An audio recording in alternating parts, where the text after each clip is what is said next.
acclamer très Amen. fort pour ces dieux. Comme Jonas dit, je t'apporterai des sacrifices avec des cris de joie. Est-ce que parce que tu es dans la joie ce matin, tu peux dire Dieu est bon?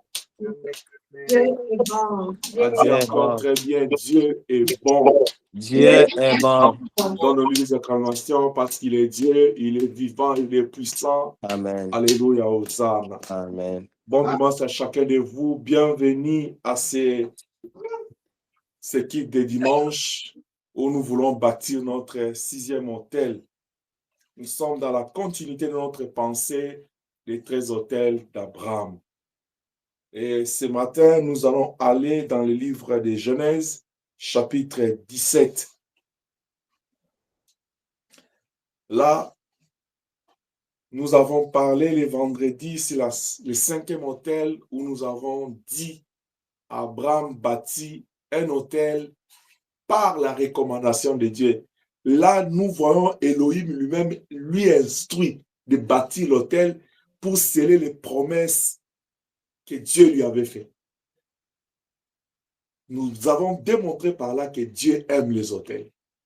Et nous avons dit qu'à partir de ces versets, nous devons saisir la volonté de Dieu de lui bâtir les hôtels dans cette intimité et à toujours.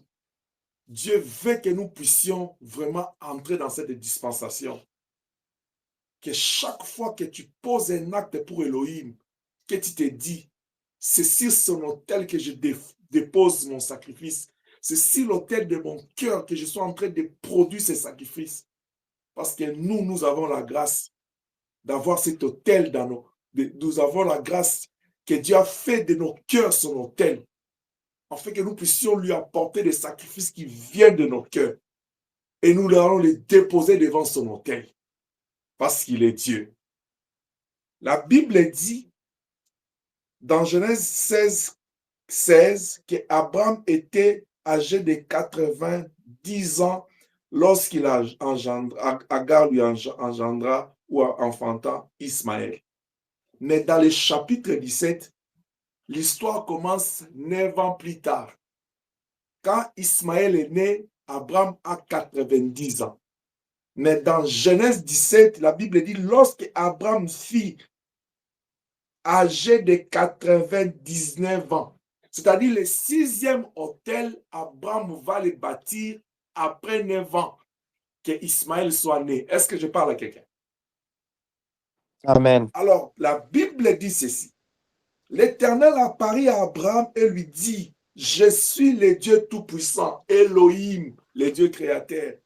Marche devant ma face et sois intègre. J'établirai mon alliance entre moi et toi et je te multiplierai à l'infini. Abraham tomba sur sa face et Dieu lui parla en disant, voici mon alliance que j'ai faite avec toi. Tu deviendras père d'une multitude de nations. Je vous ai dit que quand Dieu appelle Abraham, quand Dieu fait l'alliance avec Abraham, il l'appelle en tant que père de multitudes. Il fait l'alliance avec un père. Voilà pourquoi nous qui sommes en Christ aujourd'hui, dans la foi, Abraham est notre père. Nous sommes les enfants d'Abraham par la foi. C'est en croyant en Jésus-Christ que nous entrons dans la lignée de la descendance d'Abraham. Est-ce que je parle à quelqu'un? On t'appellera plus Abraham. C'est là où le nom d'Abraham change. Une alliance qui vient changer le nom. Oh Dieu d'Abraham, d'Isaac et de Jacob. Mais on t'appellera, ton nom sera Abraham. Tu ne seras plus appelé Abraham. Maintenant, on va commencer à parler d'Abraham. C'est Dieu qui vient faire l'alliance avec lui. Il veut changer son nom. Car je te rendrai père d'une multitude. Abraham veut dire père d'une multitude. Je te rendrai fécond à l'infini. Je ferai de toi des nations, des rois sortiront de toi. J'établirai mon alliance entre moi et toi et tes descendants après toi, selon leur génération. et ça sera une alliance perpétuelle. Il parle de son alliance. C'est là où je vous ai dit, dans l'histoire de la relation de l'homme avec Dieu, de la Bible, il n'y a qu'une seule alliance. L'alliance est unique parce que c'est Dieu qui vient faire l'alliance avec l'homme. Cette alliance de l'homme avec Dieu, Dieu ne l'a jamais rompue. C'est l'homme qui rompt l'alliance. Dieu a établi son alliance depuis le commencement. C'est ce que j'appelle l'alliance d'amour. Quand il dit dans Genèse 1, 26, il dit « Faisons l'homme à notre image ». Lui-même, dans son amour, il prend l'initiative de créer l'homme. Il établit l'homme dans les jardins, il donne les principes, il dit « Tu manges de tous les fruits dans les jardins, sauf le fruit de l'arbre du milieu, du jardin de la connaissance du bien et du mal. » Dieu a établi cette alliance avec l'homme. Tu es mon image, je te donne la domination sur tout, je te crée pour dominer sur toutes choses, donne les noms aux animaux, tu manges de tout, je te donne un joli territoire à habiter, les jardins d'Éden, tu vas prospérer, je vais te multiplier, mais à condition que tu ne manges pas le fruit de l'arbre qui est au milieu. Dieu n'a pas rompu son alliance d'amour, c'est l'homme qui a rompu l'alliance.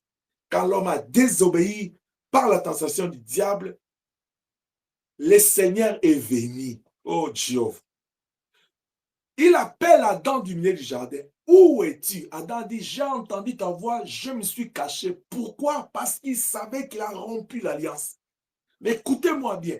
Quand le Seigneur vient, il savait que l'homme a rompu l'alliance. Dieu vient vers l'homme, comme il vient toujours avec amour. C'était une opportunité pour l'homme de faire des Chroniques 7-14, c'est-à-dire de s'humilier, de reconnaître ses fautes et de demander miséricorde. J'ose croire que si l'homme l'avait fait, si l'homme avait reconnu ses fautes et demandé pardon, Dieu allait pardonner. Pour plusieurs raisons. Parce qu'il est un Dieu de pardon, parce qu'il est un Dieu d'amour, parce qu'il n'a pas rompu l'alliance avec l'homme. Parce que Dieu, après, malgré que l'homme n'a pas reconnu ses fautes, Dieu a initié un processus du salut pour sauver l'homme. Donc, c'est-à-dire que si Dieu était capable de planifier le salut de l'homme, sauver l'homme qui est tombé dans le péché après, à combien plus forte raison, si l'homme était souple ces jours-là, de s'humilier, de reconnaître ses fautes, Dieu n'allait pas pardonner. 1 Jean chapitre 1, 9 à 10, la Bible dit, si tu reconnais tes péchés, si tu confesses de ta bouche, si tu les dis, Dieu est fidèle et capable de te pardonner, de purifier de toute iniquité. C'est-à-dire, même ces jours-là, si l'homme avait reconnu ses fautes, il s'était humilié. La fidélité de Dieu est à jamais. Celui qui était devant elle, c'était Elohim, c'est Dieu fidèle. L'alliance allait être restaurée parce que Dieu n'avait pas rompu son alliance d'amour. L'homme ne s'est pas repenti. Mais maintenant, écoute dans Genèse 3,15. Au même instant, pendant que le péché est frais, Dieu dit au serpent, il dit, je mettrai une inimitié entre toi et la femme. Parce que de la femme naîtra un rejeton qui va t'écraser la tête. Là, il parle de Jésus-Christ qui devait venir sauver le monde, qui devait racheter le monde, de cet agneau qui devait venir. Dieu planifie déjà de retourner l'homme dans l'alliance avec lui. Et Dieu va laisser l'homme. C'est comme ça que, quand le péché a accru dans le monde, comme Dieu n'a pas rompu l'alliance, la Bible dit qu'il s'est repenti d'avoir créé l'homme, mais n'a pas rompu l'alliance. Il va aller choisir Noé. Dieu fait l'alliance avec lui. C'est là où je vous ai dit, il n'y a qu'une seule alliance pour Elohim, que lui n'a jamais rompue. Que c'est l'homme qui rompt l'alliance par la désobéissance, la rébellion envers Dieu. C'est comme ça qu'à partir de la désobéissance de l'homme dans le jardin d'Éden, Dieu a commencé à côtoyer, à conclure les alliances avec les individus, les alliances individuelles, dans le but de ramener l'ordre dans l'alliance initiale, l'alliance de l'amour. C'est comme ça que par Noé, Dieu va sauver tout un groupe de personnes et un groupe d'animaux. Il les préserve pour la continuité de l'alliance. Malgré cela, le péché a continué. C'est comme ça que Dieu a choisi Abraham. De Abraham, Dieu passe par Isaac. De Isaac, Dieu passe par Jacob. De Jacob, Dieu passe par Israël. Et de Israël est sorti le rejeton, notre Seigneur Jésus-Christ. Et en Jésus-Christ, nous retournons dans l'alliance de Dieu. Est-ce que je parle à quelqu'un? C'est dans ce cadre-là que nous sommes en train de parler de l'alliance. C'est comme ça que Dieu, il dit à Abraham, je vais conclure une alliance avec toi. Et cette alliance-là sera perpétuelle, de génération en génération. Une alliance. Une seule. C'est-à-dire, il dit, si ton trône ne manquera pas de successeurs, ils vont toujours succéder. C'est-à-dire, tous ceux qui sont venus là, et que Dieu a fait des alliances avec eux, que ce soit Isaac, que ce soit Jacob, que ce soit Joseph, que ce soit David, que ce soit le roi Salomon, tous sont entrés dans l'alliance d'Abraham. Et Abraham dans l'alliance de Noé, Noé dans l'alliance d'Adam et Ève, et Adam et Ève, ils étaient dans l'alliance d'amour de Dieu. Le Seigneur Jésus n'est venu que conclure la pensée de Dieu de Genèse 3,15, de nous retourner dans la vraie alliance, l'alliance d'amour. Est-ce que quelqu'un peut dire Dieu est amour? Dieu est amour. Regarde comment Elohim, dans son amour, pendant que Isaac n'existait pas, parce que quand on parle ici dans Genèse 17, Ismaël est né, Isaac n'existait pas encore. Mais Dieu établit déjà l'alliance, il touche même aux enfants d'Abraham. Il dit ta descendance. Oh, c'est que moi j'aime ici. Il dit, car je te rendrai père d'une multitude de nations. Je te rendrai fécond à l'infini. Écoute, Dieu dit à Abraham, il va le rendre fécond à l'infini.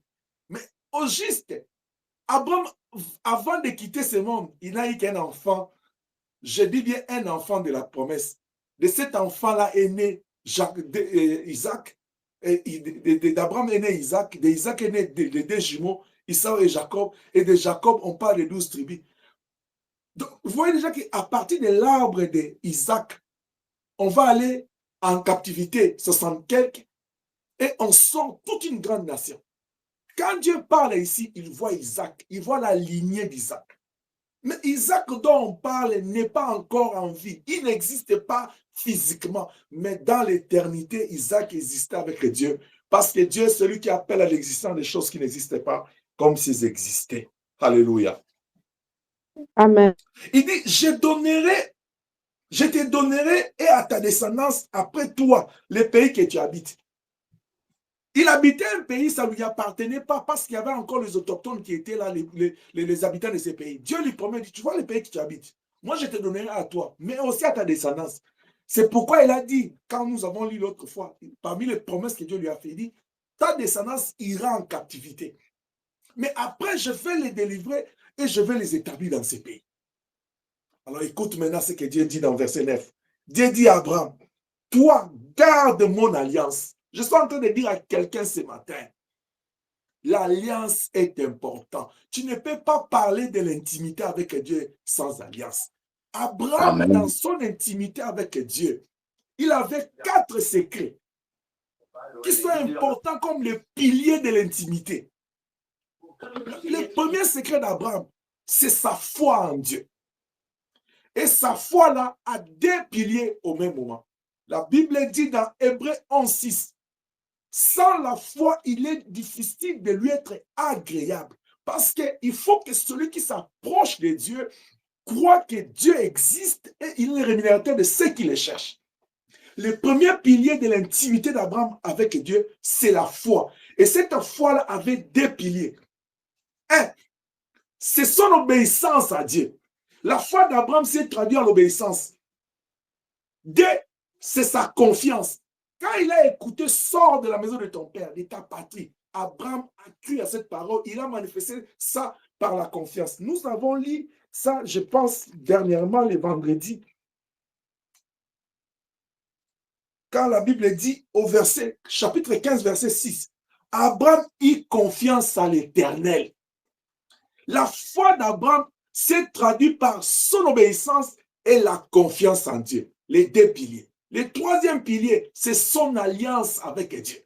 Et l'alliance qu'Abraham a conclue avec Dieu, ce n'est pas son initiative. C'est toujours le maître de l'alliance Elohim qui vient vers lui. Lui-même, il conclut l'alliance.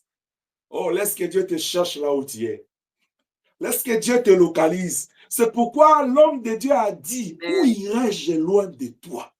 Je vais me cacher où? Quand toi, tu décides de saisir mon cœur, comme tu fais toutes choses bonnes en son temps, même si ça tarde, tu finiras par m'atteindre là où je suis. Souvenez-vous de cet homme de Jonas. Il a eu l'appel de Dieu. Il s'est dirigé autrement. On l'envoie à Ninive, lui part à Tarsis. Mais lui, il a dit que c'était une bonne résolution. Mais quand Dieu te localise, vous savez pourquoi moi, ma patience, elle est patiente? Permettez-moi de dire ça. Parce que je sais comment Dieu, il sait coincer quelqu'un. Je sais comment il m'a coincé pour arriver ici. Quand je vois quelqu'un, il est là à comprendre les choses de Dieu. Quand je vois quelqu'un, il est là à s'embarquer, à servir. Moi, ça ne m'inquiète pas. Il y a d'autres personnes qui disent, papa, tu ne t'inquiètes pas pourquoi je dis. Je sers un Dieu qui a la gestion de l'âme, la gestion du cœur. C'est lui qui sait créer le vouloir, le faire dans le cœur. Au temps convenable, ça va aller. Des fois, quand je regarde mon fils Emmanuel, là, je dis gloire à Dieu. Je dis encore, Dieu est bon. Emmanuel, quand il a commencé là, il fallait tirer Emmanuel. Il dit, papa, papa, Mais quand je vois Emmanuel en train de respirer spirituellement, est-ce que je peux acclamer pour le Seigneur? Ah non, je n'ai pas bien acclamé. Laisse-moi acclamer très bien. Laisse-moi acclamer très bien. Laisse-moi acclamer. Aujourd'hui, quand je regarde comme ça, je dis, oh, Dieu merci. J'étais en train de parler, je dis, quand je regarde ces enfants qui montent, qui s'accrochent à Dieu, je suis passé par là. Il faut passer par là pour comprendre. Alléluia. Donc, des fois, tu te demandes, mais pourquoi il est trop large, il est trop patient, il est trop tolérant. Hein? C'est parce que je connais que le problème de l'âme, ce n'est pas mécanique. Ce n'est pas la responsabilité de l'homme, c'est la responsabilité d'Élohim. C'est lui qui crée le vouloir le faire dans le cœur de l'homme. Que Dieu nous bénisse. Amen. Alors, quand Dieu, il dit à Abraham, il dit, tu garderas mon alliance, toi et ta descendance, après toi, selon leur génération. C'est ici mon alliance que vous garderez entre moi et vous et ta prospérité après toi. Il insiste, il dit de génération en génération, l'alliance que tu conclus, tu le conclus pour toi et pour toute ta descendance à toujours. Même si tu n'as pas encore un Isaac devant toi, même si tu n'as pas encore un Jacob et Issa au devant de toi, même si tu n'as pas encore vu les 12 tribus d'Israël dans ta vie, même si tu n'es pas encore rendu à la 4e génération de ta vie, mais quand toi tu bâtis l'autel, bâtis-le dans l'esprit pour toi et pour ta génération. Est-ce que je parle à quelqu'un?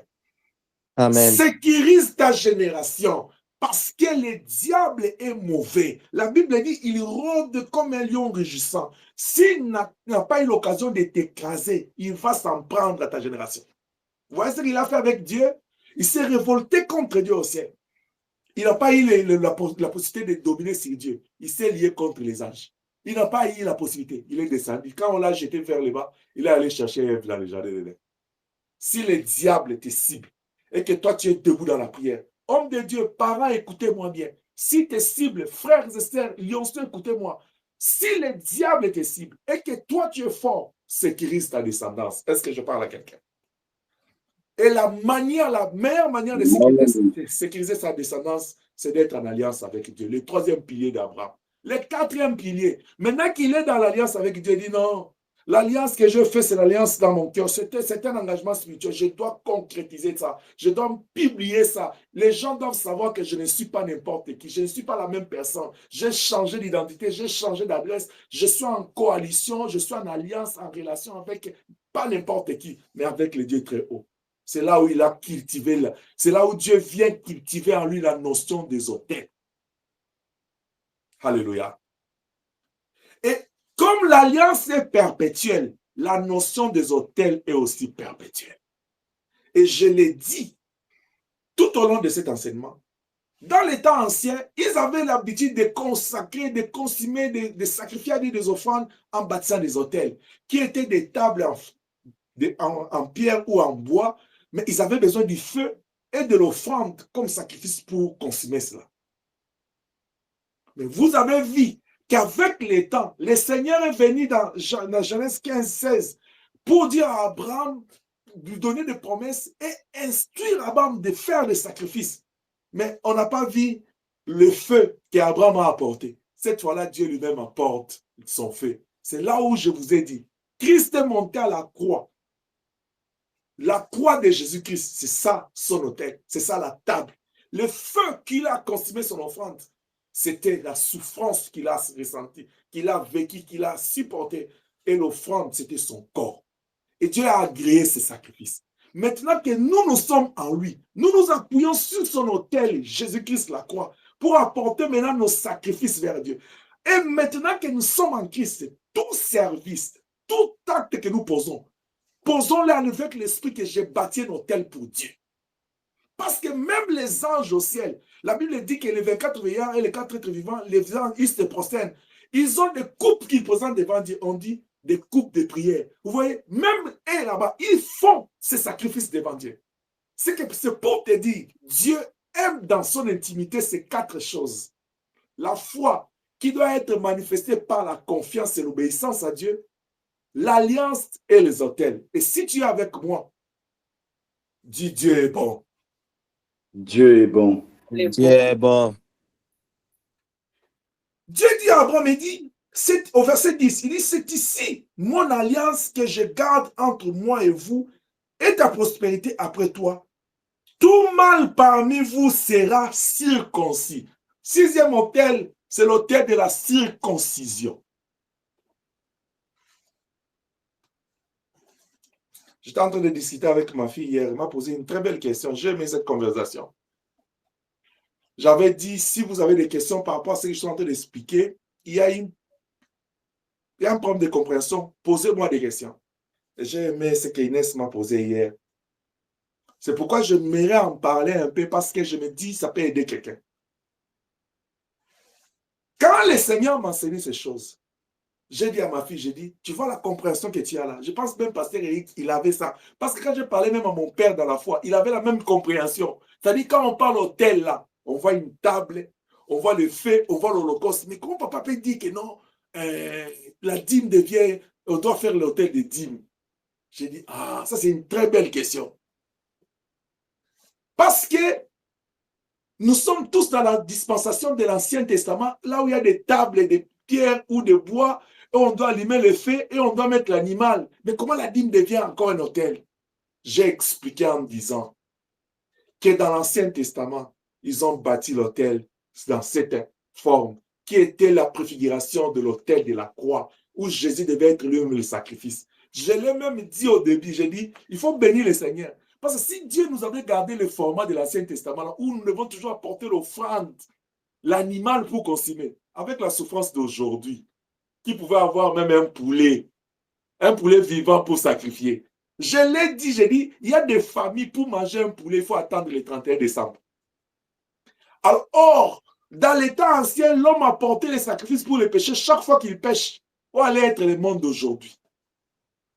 Dieu, dans son amour, dans son alliance, il avait prévu un sacrifice éternel.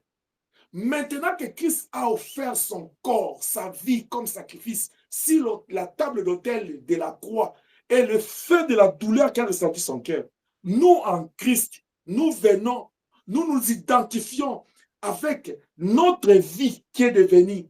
Au même moment, nous sommes les sacrificateurs devant l'autel qui est notre cœur. Et le feu, c'est ce désir ardent de sacrifier, d'apporter à Dieu les sacrifices. C'est cette souffrance-là de se priver de quelque chose et de les donner à Dieu. Quand ça saigne dans ton cœur, c'est ça le feu qui consume. C'est pourquoi la Bible dit dans Exode 25, 9, dit, Moïse, tu prendras de chaque peuple l'offrande de chaque personne qui a un cœur bien disposé. Alors, maintenant que tu comprends que toi-même tu es ce sacrificateur-là, et que ton cœur, c'est ça la table de pierre de l'autel, et que les sacrifices sont les œuvres de bienfaisance, les services que tu offres à Dieu. Tu dois changer ta manière de vivre dans l'intimité avec Dieu. C'est-à-dire l'objectif de cet enseignement, Dieu nous appelle à une autre dimension de la compréhension des choses de Dieu. Tout ce que je fais pour Dieu, c'est un autel que j'ai bâti. Tout sacrifice que je offre à Dieu ou à quelqu'un d'autre, c'est un autel que je le fais pour Dieu. Alors, toute bonne œuvre, tout service que tu fais pour la gloire du Seigneur ou pour le Seigneur, pour son œuvre, conçois ça comme un autel que tu es en train de bâtir. Tu dis, ça sera une référence pour moi. Comme Abraham était parti en Égypte, quand il a retourné vers Bethel et Haï, il s'est souvenu de l'autel. Comme Jacob était parti vers là-bas, quand il retourne, il s'est souvenu de son autel là comme repère, comme monument. Toi aussi, tu te dis, toute œuvre que je pose toute action que je fais, tout service que je rends à Dieu, aux autres et à l'Église, je le fais pour la gloire de Dieu. C'est un autel. Est-ce que je parle à quelqu'un? Et tu le comprends dans ce sens-là. Parce que je le fais sur la table de l'autel de mon cœur et je le consigne avec ce désir ardent de servir Dieu. C'est pourquoi la Bible dit les ailes de ta maison me dévorent. C'est ce feu-là dans le cœur de servir Dieu qui doit caractériser ton cœur. Chaque fois qu'on parle d'Élohim, tu te lèves pour le servir. Ici, si vous regardez dans ce chapitre, vous verrez comme si Dieu est en train de commencer à bâtir l'alliance avec Abraham. Non, ici, quand il dit « j'établirai mon alliance », c'est comme si ça n'existait pas. Ça, c'est un style de français comme le futur du présent. Cette alliance existait déjà, mais Dieu va clarifier, va expliciter ça. Et il va demander à ce qu'on puisse sceller cette alliance-là avec un autel particulier. Pourquoi un autel particulier? L'autel de la circoncision, j'appelle ça l'autel de l'alliance du sang. Parce que la Bible dit à Abraham, vous vous circoncirez et ça sera un signe d'alliance entre moi et vous. C'est-à-dire l'alliance là qui a existé. Nous voulons maintenant mettre un signe. Si tous les autels étaient des signes dans l'alliance, ça c'est un signe particulier parce que j'ai besoin du sang. Je vais sauter. Je vais aller dans 24. Abraham était âgé de 99 ans lorsqu'il fut circoncis. Et Ismaël, son fils, était âgé de 13 ans lorsqu'il fut circoncis. Et si vous retournez dans 23, on dit, Abraham prit Ismaël, son fils, tous ceux qui étaient nés de sa maison, tous ceux qu'il avait acquis à prix d'argent, tous les mâles parmi les gens de la maison d'Abraham, et il les circoncis ce même jour, selon l'ordre que Dieu lui avait ordonné, parole du Seigneur. La circoncision est instituée comme un acte sacré maintenant dans l'alliance, à partir d'Abraham. Dieu vient établir la circoncision que nous connaissons, qu'on pratique dans la société aujourd'hui. Éternel vient de les consacrer comme un acte sacré dans l'alliance. Quand j'étais en train de lire ces choses, je me posais des questions avec l'esprit. Je dis, mais on est en train de circoncire les femmes et les hommes. Où sont les femmes? Ah, ma fille Inès a mis, elle dit, papa, on était inscrits. Non, vous n'étiez pas inscrits au même moment.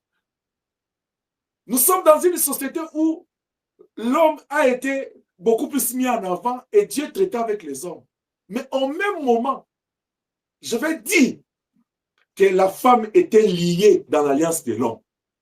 Mais je vais parler à une femme ce matin pour lui dire, ne te décourage pas. Parce que dans l'alliance du sang, parce que tu te sens inscrit à cette époque-là, il y a un sacrifice qui a été donné à la croix. Là où cet homme-là a circoncis les hommes et les femmes.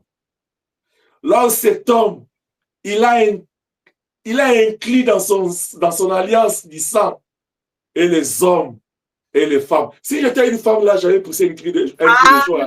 Parce qu'il y a un homme qui a donné sa vie pour circoncire officiellement, publiquement, les hommes et les femmes. Maintenant, en Christ, point de condamnation pour la femme ou pour les hommes. Et maintenant, c'est comme ça qu'on est en train de voir Jésus vient publiquement honorer la femme. Amen. Quand Pierre pouvait être autour des eaux, des faits, on lui dit, tu parles comme lui, il est ni. Où est les hommes? Hein?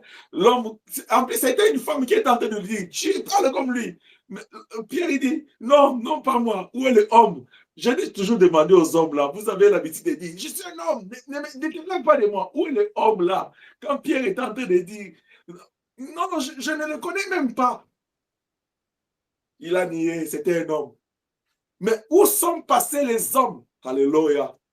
Quand cet homme-là avait porté la croix, il s'est dirigé vers Golgotha. La Bible dit, il y a une fille de Jérusalem qui pleuraient sur lui derrière eux. Il était en train de battre leur poitrine et dit, Koti kangaite, Koti kangaite, Koti kangaite. Il dit, ne laisse pas cette croix-là, parce que si tu abandonnes la croix, nous allons retourner dans l'alliance à Abraham, on n'est pas cité. Vas-y.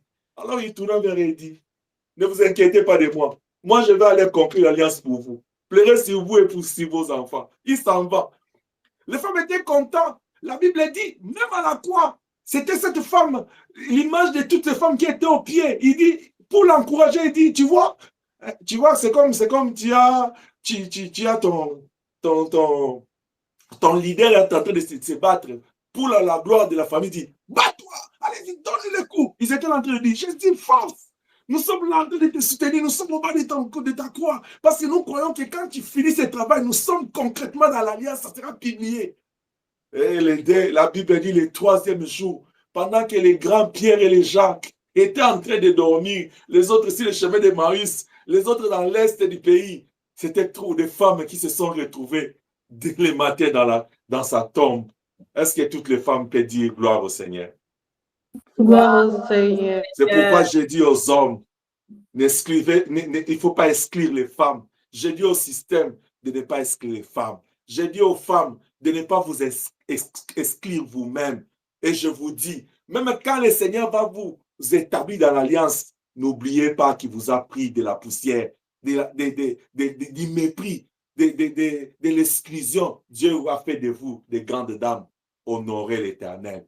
Habillez-vous, comportez-vous comme des femmes qui font profession de servir Elohim. Est-ce que je parle à quelqu'un? Amen. Abraham devait se circoncire avec tout le mal. Mais le Seigneur Jésus-Christ, il s'est circoncis pour nous. Quelqu'un est en train de dire, mais papa, de quelle circoncision tu parles? Oui, Abraham, Dieu a choisi l'endroit où il devait se circoncire en tant qu'un homme. Jésus-Christ a été circoncis, tout le corps. Il a porté une couronne d'épines, il a saigné. Il a été transpercé par ses clous, aux pieds et aux mains, il a saigné. Ses côtes ont reçu une lance, il a saigné. Au cri de ses douleurs, il a dit, Père, pardonne-leur, parce que j'ai fait la circoncision pour eux. Pardonne-leur parce qu'ils ne savent pas ce qu'ils font. Après avoir accompli la circoncision, il a été dit, tout est accompli. Qu'Elohim soit béni. C'est pourquoi le Seigneur étant circoncis à notre place, il est de notre responsabilité maintenant de circoncire nos cœurs. L'autel de la circoncision du sang dont nous parlons, c'est la circoncision du cœur pour nous, l'Église aujourd'hui. Deutéronome, chapitre 30, verset 6. Lis avec moi ces passages. Deutéronome, chapitre 6 et 30, verset 6. Qu'est-ce que la Bible dit? Est-ce que jusque-là, tu me comprends? Est-ce que jusque-là, c'est bon? Amen. Que Dieu soit loué. Deutéronome, chapitre 30, verset 6. La Bible dit, nous sommes encore dans l'ancienne dispensation. Dieu déjà prophétise. Il dit, l'Éternel est ton Dieu, circoncis ton cœur. L'Éternel, ton Dieu, circoncira ton cœur et le cœur de ta postérité. Tu aimeras l'Éternel, ton Dieu, de tout ton cœur, de toute ton âme, afin que tu vives. Afin que tu vives. L'Éternel, ton Dieu, circoncira ton cœur et le cœur de ta descendance, et que tu aimeras l'Éternel, ton Dieu, de tout ton cœur, de toute ton âme, afin que tu vives. Parole du Seigneur. Amen. Il circoncis Abraham physiquement. Je vais parler dans les explications de la circoncision physique. Vous connaissez comment on circoncie un enfant garçon, un enfant mâle. Il a fait à Abraham comme ça, et Abraham a fait à tous ceux qui étaient dans sa maison, y compris Ismaël et tous les serviteurs, et les esclaves qu'il avait achetés, et tous ceux qui sont nés de sa maison mâle. Maintenant, après, Dieu dit, l'Éternel lui-même, il va maintenant circoncire ton cœur. Si Abraham a posé l'autel de la circoncision physique, nous, notre circoncision est spirituelle. C'est le cœur qui doit être circoncis. Dieu doit utiliser sa parole pour aller couper dans nos cœurs les émotions, les sentiments, les pensées, les choses qui sont ancrées là-bas qui n'honorent pas Dieu. N'est-ce pas qu'il est écrit? Toute plante, toute semence qui n'a pas été plantée par mon Père sera déracinée et jetée dans les feux.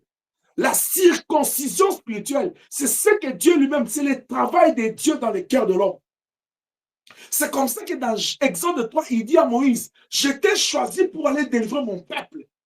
Quand Dieu veut circoncire quelqu'un, Dieu passe par ses serviteurs. C'est comme ça que dans Apocalypse, il envoie Jean, il dit, écris à l'âme de l'église telle, écris à l'âme de l'église telle, parce qu'il fait de ses serviteurs des messagers pour apporter la parole de la circoncision. Est-ce que je parle à quelqu'un?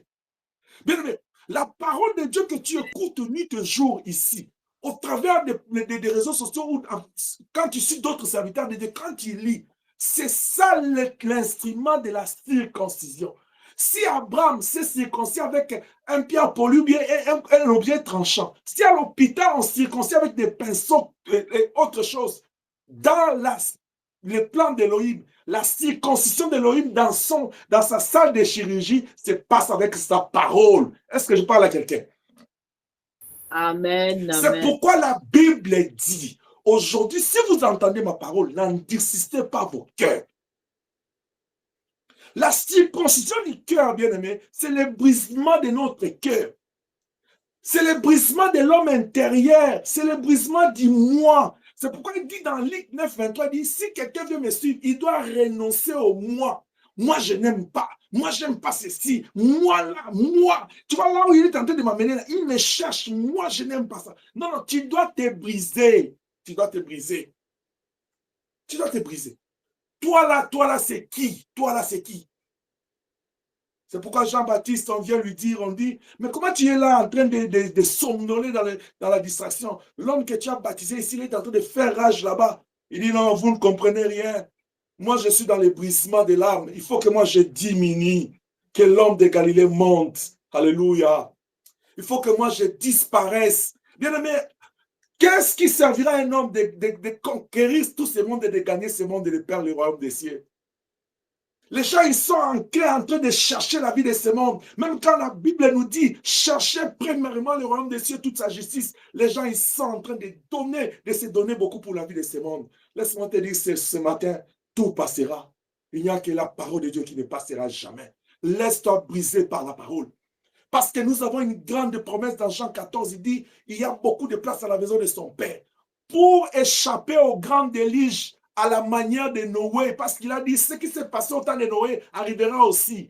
Il y aura un grand déluge. Cette fois-là, ça ne sera pas seulement la pluie, mais la Bible dit, il aura détruit cette terre et les cieux. Il aura un nouveau ciel, une nouvelle terre. Pendant qu'il transforme ces choses, c'est pour nous établir dans la Nouvelle Jérusalem. Mais dehors les infidèles, dehors les paresseux, dehors les désobéissants, dehors les pécheurs, dehors les rebelles, dehors tous ceux qui disent je n'ai pas le temps pour Dieu, je travaille. Amen. Tous ces gens qui prennent le ministère et les dons, ils sont en train de l'enterrer pour dire je n'ai pas eu le temps, j'étais occupé. Dehors, c'est là où il y aura le grincement des dents. C'est l'endroit que je ne te souhaite pas, ni à toi, ni à ta descendance, de se retrouver. Parce que quand une maison est prise par le feu, tout le monde fuit dehors. Mais dans cette fête étant éternel, il n'y aura pas de porte pour sortir. Parce que ça sera toute une grande fournaise de feu éternel. Fuis cette colère de Dieu. Laisse-toi briser. Laisse la parole de Dieu briser ton cœur. La Bible dit, c'est le peuple qui entendront la voix de leur Dieu agiront avec fermeté. Parce que quand ils entendent, ils laissent leur cœur brisé par la parole. Car tu fais de la parole que tu écoutes chaque jour. Elohim a besoin que chaque fois que tu écoutes sa parole, que tu laisses ton cœur être brisé. C'est ça l'autel de la circoncision. C'est ça l'autel que Dieu attend de toi. Nous pouvons nous mettre debout là, nous allons prendre nos enveloppes. Peut-être tu as mis des milliers d'argent. Je fais rire ma fille hier. J'ai dit, ma fille, moi ton père ici, peut-être l'homme peut dire, mais il est en train d'organiser des séminaires comme ça avec les 13 hôtels. Il veut s'enrichir. Non. Peu importe le montant que tu peux mettre là-dedans. Je ne pense pas que non, toi, mon enfant, tu as l'idée de la richesse que moi je désire. Je ne pense pas. Je ne pense pas que non. Tu vois tel que tu es là. Tu n'as pas l'idée de la richesse que moi, ton père, je désire avoir. Tu n'as pas.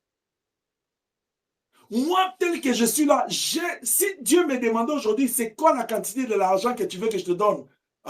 Je vais le dire dans la dimension de Salomon parce que j'ai beaucoup de responsabilités. J'ai beaucoup de gens qui doivent boire de mon lait, de mon miel. Elohim le sait. Ce n'est pas... Moi, je ne suis pas de la catégorie des miettes. C'est pourquoi je t'ai dit, je ne suis pas un chien. Moi, je suis un enfant de Dieu. Moi, je ne mange pas de miettes qui tombent de la table. J'ai dit à ma fille, tu vois ce séminaire ici, si quelqu'un saisit la pensée d'Elohim, à atteindre, à cultiver ces 4 choses dans l'intimité, la foi, l'obéissance, l'alliance et les autels, et que ça devienne sa vie à toujours. C'est ça l'objectif. Dieu veut cultiver que nous puissions avoir cette cultique. Il veut cultiver en nous ces 4 piliers, que ça soit notre vie dans l'intimité. Tu verras comment ta vie sera bénie. Tu vois, dès le départ, Abraham était déjà prospère. Est-ce qu'aujourd'hui, là, on peut dire à quelqu'un, il va se battre, il a les butins de la guerre. Après, le président du pays en question, pour le pays pour lequel il était allé défendre, le président lui dit non, tu peux regarder les butins. Est-ce qu'il peut y avoir les gens comme Abraham aujourd'hui pour dire, je ne prendrai pas ce qui ne m'appartient pas? Mais avant même que le président la termine, tu peux prendre, je prends. D'ailleurs, toi, tu parles en retard. C'est déjà pour moi, ça s'appelle butin, je n'ai pas volé. Mais quand quelqu'un dit, je ne touche à rien qui ne m'appartient pas, parce qu'il savait déjà que non, lui, il était déjà riche. La Bible dit déjà, Abraham était riche.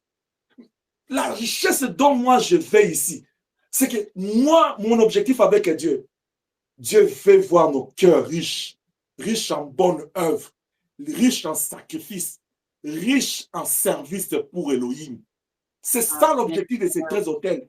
Parce qu'Abraham, il a passé toute sa vie seulement à poser des bonnes actions, à poser des autels. Et dans l'alliance, Dieu lui dit ça doit être perpétuel. C'est comme ça que vous avez vu tous ceux qui ont suivi.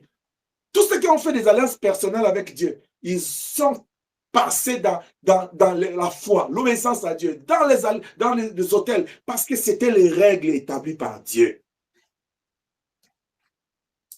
Tu dois passer par les brisements de l'homme ancien, cette nature qui était étrangère à la vie de Dieu. C'est pourquoi dans Romains 12, la Bible dit, offrez vos corps en sacrifice. Quand la Bible parle des corps, je pense que Papa Eric nous l'avons bien expliqué. Le corps dont on parle là, ne prenez pas ça comme si la Bible te dit seulement c'est le corps ici, pas le cœur et l'âme. Non, quand on parle du corps, par déduction, on voit que le corps porte quoi? Le corps porte en lui l'âme et l'esprit. C'est-à-dire, la Bible voulait te dire, il faut offrir ta vie en sacrifice. Est-ce que je parle à quelqu'un? C'est ta vie que tu dois offrir à Dieu en sacrifice. C'est-à-dire ton esprit, ton âme et ton corps. Même quand la Bible nous dit, notre corps est le temple du Saint-Esprit. Dieu, il choisit dans les corps là où il doit aller habiter. C'est dans les cœurs de l'homme que Dieu veut habiter. C'est pourquoi chaque fois il sonde dans les cœurs, qu'est-ce qu'il y a là-bas? Est-ce que je suis encore là-bas? Il va encore dans les reins, il sonde. Mais parce qu'il sait que les cœurs de l'homme, c'est comme une boîte noire d'avion. C'est le centre de tout. Un corps offert en sacrifice est consumé par le feu pendant un moment. N'est-ce pas? Tu vois, quand on prend un sacrifice, on met sur le feu là. On allume le feu. Isaac qui demande à son père dit, on a le feu ici. Où est le sacrifice? Mais parce qu'on ne doit pas allumer le feu pour rien. On prend le feu, le sacrifice, on met. Donc, imagine toi, tu prends ton corps, tu mets sur l'autel. Tu prends ta vie, tu mets sur l'autel. On prend le véritable feu, on met. Qu'est-ce qui se passera?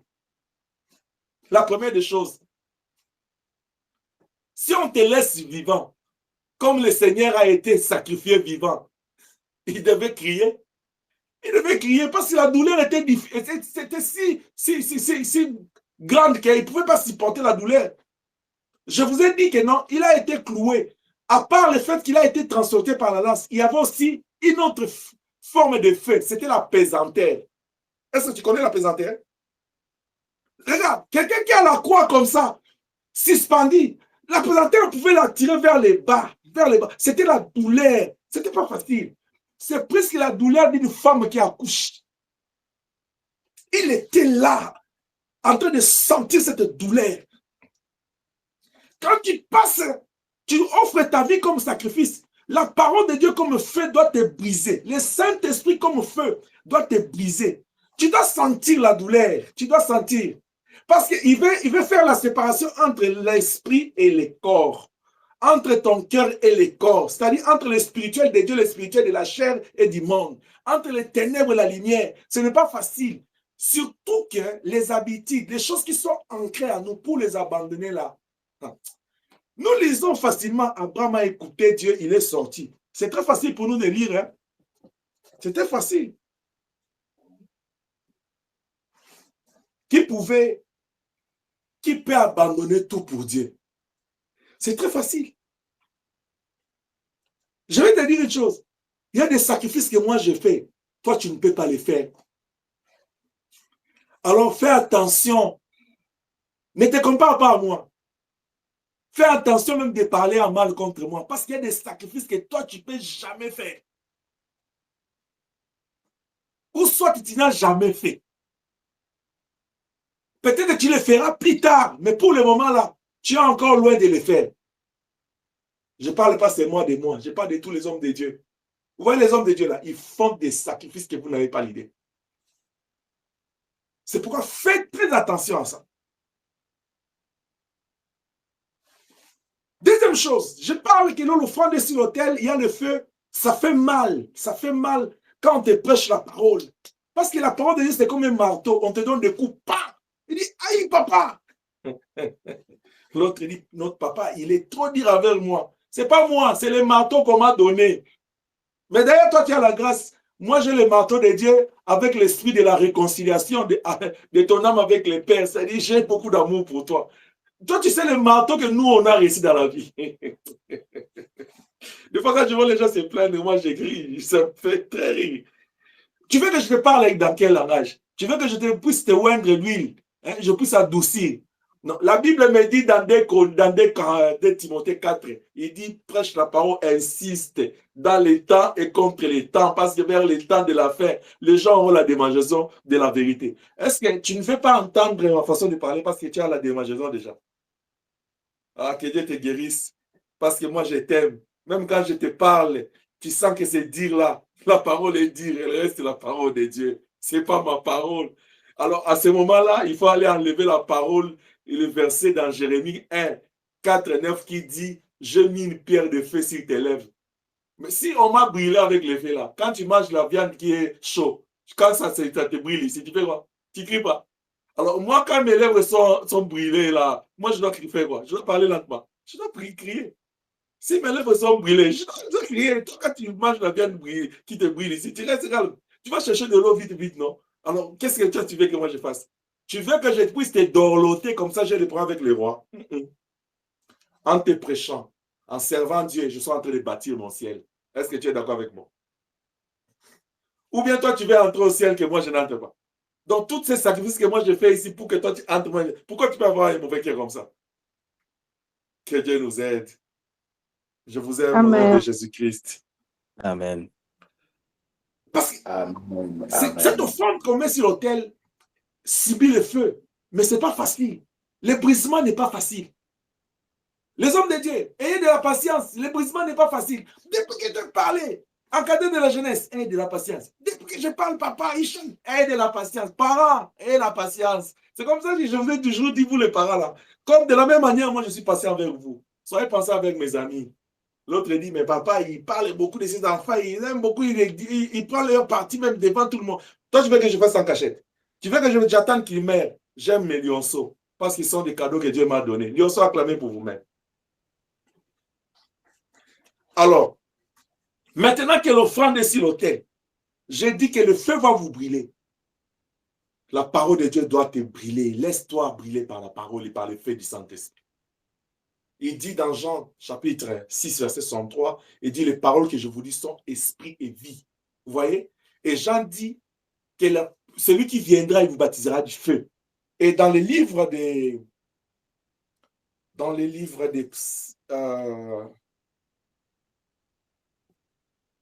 Proverbes 4, verset 23, la Bible parle encore de notre cœur. Je vais le lire tantôt. Pour te dire que non, quand tu es sur l'autel et quand tu disposes ta vie pour être brisé, ce n'est pas facile.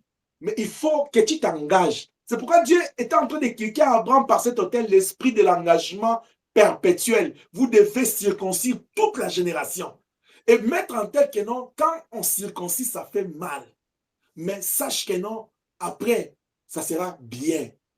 Tu coupes quelque chose, tu vois, c'est ma façon d'être, c'est ma façon de... Je vais perdre le sommeil, je vais changer mes habitudes pour cultiver ma relation avec Dieu. Ça sera difficile, mais après, tu vas dire c'est important pour la gloire de Dieu. C'est très important pour toi de te laisser sur l'autel de Dieu. Le brisement, c'est un combat, bien-aimé. Il faut que tu puisses t'engager dans ces combats-là pour que tu laisses ton cœur être brisé par la parole de Dieu, par le feu du Saint-Esprit. Mais c'est un travail qui nécessite ton engagement, ta volonté, ta détermination, ta persévérance, parce que ce n'est pas facile. C'est un combat, il faut que tu puisses te donner. Il faut que tu te laisses disposer à la disposition de l'Esprit Saint, du feu de Dieu et de la parole. Il faut que toi, tu cherches le brisement, parce que la Bible dit dans Deutéronome, le Seigneur circoncira vos cœurs. C'est-à-dire, c'est lui-même qui va briser vos cœurs. Je voudrais dire à quelqu'un ce matin que Dieu accorde beaucoup d'importance au cœur de l'homme et à son brisement. Pourquoi il accorde cette importance au cœur de l'homme? Parce que le cœur de l'homme est la source de tout. Tout ce qu'on parle, on pense, on fait, vient du cœur. Alors Dieu veut prendre le contrôle du cœur parce que quand Dieu est dans ton cœur, tu penses Dieu, tu parles Dieu, tu vis Dieu. Tu peux lire dans Matthieu 15, 18 à 19. Psaume 51, verset 12 jusqu'à 19. Tu peux aussi lire dans Proverbe 4, 23. Je ne saurais pas lire tous ces versets, mais sache que Dieu accorde beaucoup d'importance à ton cœur et à son brisement. Parce que le cœur de l'homme, avant qu'il rencontre Dieu, il est attaché à des choses. Dieu veut que quand tu viens vers lui, que tu renonces à ces choses-là, que tu te détaches à ces choses pour que tu t'attaches à lui. Que ton cœur soit une piste vide où lui seul peut atterrir et il peut décoller. Où lui seul peut contrôler. Et ça, c'est un travail qui n'est pas facile. Mais c'est aussi un travail qui se fait pas en un seul jour. C'est comme ça que je vous ai dit, quand on pose l'offrande sur l'autel, on met le feu. Des fois, il faut ajouter un peu le feu, il faut activer le feu pour que l'offrande soit bien consumée. C'est comme ça que la parole de Dieu est là, tous les jours. Le Saint-Esprit est là par son feu. C'est là où je vous ai toujours dit, quand tu pries, on dit invoquons le Saint-Esprit. David, quand il dit, tu induis ma tête, ma coupe déborde, et il se laisse briser, envahi par l'Esprit. Marie était saisie par la peur. Et quand on lui a dit, le Saint-Esprit, l'ombre des Très-Hauts te couvrira, tu seras, la puissance de Dieu viendra sur toi. Il a compris que c'est le travail de l'Esprit. Il y a des choses auxquelles tu es attaché que tu dois abandonner. Dans la marche avec Dieu, dans l'intimité avec Dieu, tu dois quitter ta famille, tu dois quitter les milliers. Tu ne dois pas te conformer comme ce siècle se conforme. Tu ne dois pas être comme tout le monde. Je dis même à ma fille hier, tu sais, là où nous allons, ne t'inquiète pas, en 2025, je vais avoir mon cachet, ma marque à moi. Dans ma façon d'être, dans ma façon de vivre, dans ma façon de m'habiller. Ne t'inquiète pas. Il était comme papa, je dis, ouais, 2026, là, je vais avoir un autre look de moi-même. Quand tu vois, tu dis, ça c'est papa. Ça, c'est là où je suis rendu avec Elohim. Et Dieu a besoin que tu puisses te détacher de toutes ces choses qui ne donnent pas gloire à Dieu pour que tu t'attaches à la volonté de Dieu. Alors, cet autel de circoncision d'Abraham, cette circoncision qui a été physique, pour nous, c'est vraiment la circoncision du cœur que Dieu a besoin. Que tu donnes, étant donné que tu as consacré ta vie à lui, que tu te laisses, que tu t'abandonnes, que tu disposes ton cœur sous la puissance de sa parole et de son feu. Tu peux lire dans Jérémie 23. J'ai beaucoup parlé du feu. Jérémie 23, verset 29. Qu'est-ce que la Bible dit là-bas? Jérémie 23, verset 29.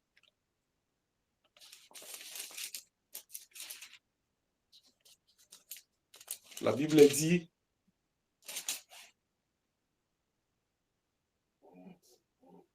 mais ma parole n'est-elle pas comme un feu, dit l'Éternel, comme un marteau qui brise les rocs?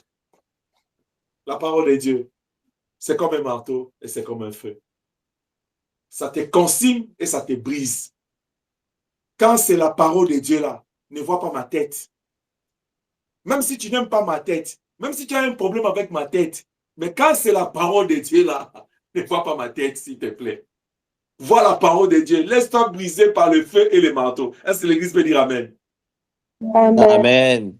Chaque fois quand tu te connectes dans plus près de toi là, viens pour être brisé par la parole et le marteau du Saint-Esprit. Jusqu'à ce que je mourrai, j'aurai toujours ces feux et ces marteaux avec moi. Et si, par la grâce de Dieu, je détecte qu'il y a des choses que je dois briser directement en toi, je ne vais pas aller par quatre chemins, je vais te dire la vérité. De la même manière que je te dis directement que je t'aime au nom de Jésus-Christ, je vais te dire aussi ça, c'est pas bon. Et si je ne connais pas et que le Seigneur connaît et il le met dans mes lèvres, ça sort. Il ne faut pas m'en vouloir, c'est sorti. C'est pourquoi les gens qui ont l'habitude de dire non, Papa Eric est venu prêcher, c'est moi, il a prêché sur mes choses. Non, est-ce que tu penses que non? Papa Eric a une église de 1000 personnes. Il se concentre toute la nuit, c'est plus du sommeil pour venir prêcher une personne. Ça, c'est le niveau le plus bas. C'est vraiment la médiocrité ministérielle et spirituelle. Eric, il dit, papa, les termes là, tu sors de sa roue. Voilà pourquoi, bien-aimé, quand tu bâtis cet hôtel de circoncision, tu veux montrer à Dieu ton désir et ta volonté de devenir comme Christ. Parce que Christ est mort à la croix pour nous, nous devons nous identifier à lui. 1 Jean 4, 17. Et nous identifions à sa souffrance, à sa mort, mais aussi à sa résurrection, parce qu'il a pris notre place à la croix. Aujourd'hui, bien-aimé, quand tu bâtiras cet hôtel de circoncision, dis à Dieu de faire la circoncision de ton cœur. Qu'il brise tout ton être. Dis à Dieu de faire naître en toi la pensée de l'éternité. Parce que quand tu as la pensée de l'éternité, tu vas commencer à sacrifier les choses de ce monde. Tu vas commencer à laisser des choses qui n'honorent pas Dieu. Parce que ton objectif, c'est l'éternité. Dis à Dieu qu'il puisse te donner la pensée de demeurer toujours dans l'alliance d'amour avec lui, de génération à génération. Même quand il ne sera pas là, que ce désir-là reste dans tes enfants. Tu vas lui dire, ô Elohim, qu'il te plaise d'agréer mon autel, de réveiller en moi les désirs et les faire, de circoncire mon cœur, de circoncire le cœur de mes enfants, de circoncire le cœur de mon entourage, de ma famille, pour toujours. Aussi, souviens-toi de moi et de ma maison chaque matin quand tu renouvelles tes bontés. Que Elohim nous bénisse. Nous nous tenons debout pour bâtir notre 6e hôtel. Que la gloire revienne à notre Dieu. Amen. Amen. Lève-toi là où tu es, s'il te plaît, parce que nous voulons bâtir cet hôtel à Dieu. Purifie nos cœurs, purifie nos cœurs, sanctifie nos vies. Au sein d'Israël, nous te les prions. Yahweh, purifie nos cœurs, purifie nos cœurs, sanctifie nos vies. Yahweh, au sein d'Israël, nous te les prions. Pendant que je suis en train de chanter ces cantiques, je voudrais que dans ton cœur, que tu te répandes devant Dieu. Que tu pries pour toutes les choses, tout péché, tout comportement, tout trait de famille, de ce monde qui est encore lié, une faiblesse qui est encore liée à ta vie. Qu'est-ce que Dieu doit détacher en toi aujourd'hui? De quoi tu dois être brisé aujourd'hui? Je veux que tu pries pour ça pendant que je suis en train de chanter. Et tu chantes avec moi, tu pries dans ton cœur. Parce que le Seigneur a besoin de ton cœur pur. Il a besoin de ce cœur-là pur. Il a besoin de ce cœur-là vide pour qu'il puisse y habiter. Il ne veut pas partager ton cœur avec autre chose. Il ne veut pas partager sa gloire avec autre chose. Oh, purifie mon cœur. Purifie mon cœur. Sanctifie ma vie. Oh, au sein d'Israël. Ah oui, nous te les prions. Shiloh, purifie nos cœurs. Purifie nos cœurs. Sanctifie nos vies. Yahweh, au sein d'Israël. Nous te les prions. Jéhovah, purifie nos cœurs. Purifie nos cœurs. Sanctifie nos vies. Les souhaits au sein d'Israël. Nous te les prions. Adonai, purifie nos cœurs. Purifie nos cœurs. Sanctifie ma vie. Non, Seigneur, mon Dieu, mon roi, Au sein d'Israël. Nous te prions. Jéhovah, purifie nos cœurs. Purifie nos cœurs. Laisse Sanctifie nos vies. Au sein d'Israël. Jéhovah, purifie nos cœurs. Purifie nos cœurs. Sanctifie nos vies. Au sein d'Israël. Nous te les prions. Oh Yahweh, purifie nos cœurs. Purifie nos cœurs. Mon cœur brise au cœur de mes enfants. Sanctifie nos vies. Elohim, au sein d'Israël. Ce matin, nous te les prions. C'est dans le nom puissant de Jésus-Christ. C'est dans le nom puissant de Jésus-Christ. C'est dans le nom puissant de Jésus-Christ. Amen. Élève maintenant prends ton enveloppe parce que nous voulons faire la prière de bâtir le 6e autel. Prie avec moi. Elohim.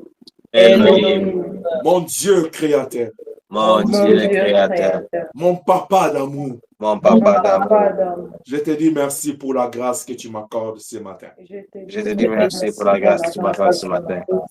Merci Seigneur Jésus-Christ pour l'œuvre de la croix. Merci Seigneur Jésus-Christ pour l'œuvre de la croix. Oh mon Dieu, Oh mon Dieu, je t'ai bâti cet autel de circoncision du cœur. je te bâtis cette terre de circoncision de cœur. Qu'il te plaise Qu'il te plaise de l'agréer au nom de Jésus-Christ de la vie au nom de Jésus-Christ et de briser tout mon être, et de briser tout de briser mon cœur, mon esprit et mon corps. de briser mon cœur, mon esprit et mon corps. Au nom puissant de Jésus-Christ. Au nom puissant de Jésus-Christ. Père éternel, Père, laisse que cet autel de circoncision du cœur laisse que cette autel de circoncision de cœur soit un symbole soit un symbole d'alliance et du sang d'alliance de sang entre moi et toi, Lord, entre moi et toi et ma descendance, et ma descendance, de génération à génération, de génération en génération, à perpétuité. à perpétuité. Au nom puissant de Jésus-Christ. Au nom puissant de Au nom Jésus-Christ. puissant de Jésus-Christ. Au nom puissant de Au Jésus-Christ. nom puissant de Jésus-Christ. Au nom puissant de Jésus-Christ. Lève ton cœur devant Dieu. Commence à prier selon que tu as dans le désir dans ton cœur. Parle à Dieu maintenant. Parle à ce Dieu qui circoncis encore ton cœur, qui circoncis ta maison, qui circoncis l'église, qui circoncis ta famille. Prie, élève ta voix, prie avec moi. Au nom puissant de Jésus-Christ. Au nom puissant de Jésus-Christ.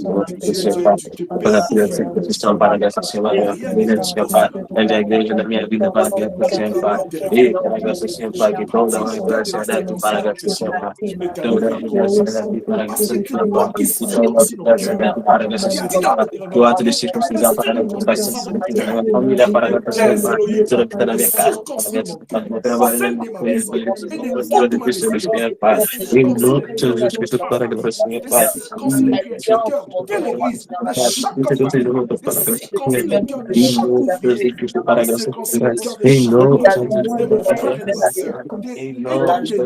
para a graça seja pai em nome de Jesus Cristo para a graça seja pai em nome de Jesus Cristo para a graça seja pai Adonai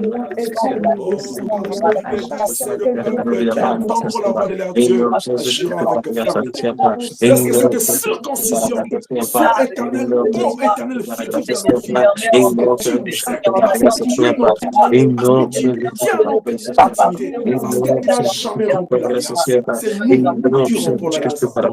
L'éternel est Dieu d'Abraham, d'Isaac et de Jacob, les dieux d'alliance. Reçois ces choses dans le nom puissant de Jésus-Christ. Dans le nom puissant de Jésus-Christ. Dans le nom puissant de Jésus-Christ. Dans le nom puissant de Jésus-Christ. Amen. Reste calme.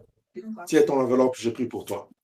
Père, reçois cet autel que nous baptisons au nom de Jésus-Christ. Toi qui circoncis Abraham et qui as promis que tu circonciras nos cœurs, nous voulons que nous puissions bénéficier de ta grâce. C'est toi qui sondes dans les cœurs de chacun de nous, juste dans les reins. À partir de cet autel que nous baptisons aujourd'hui, qu'il te plaise d'engager le travail, le processus de la circoncision de nos âmes et de prendre soin de nous circoncire selon ta volonté, afin que nous ne puissions pas manquer au grand rendez-vous. Quand tu apparaîtras dans les airs, que nous puissions te rejoindre.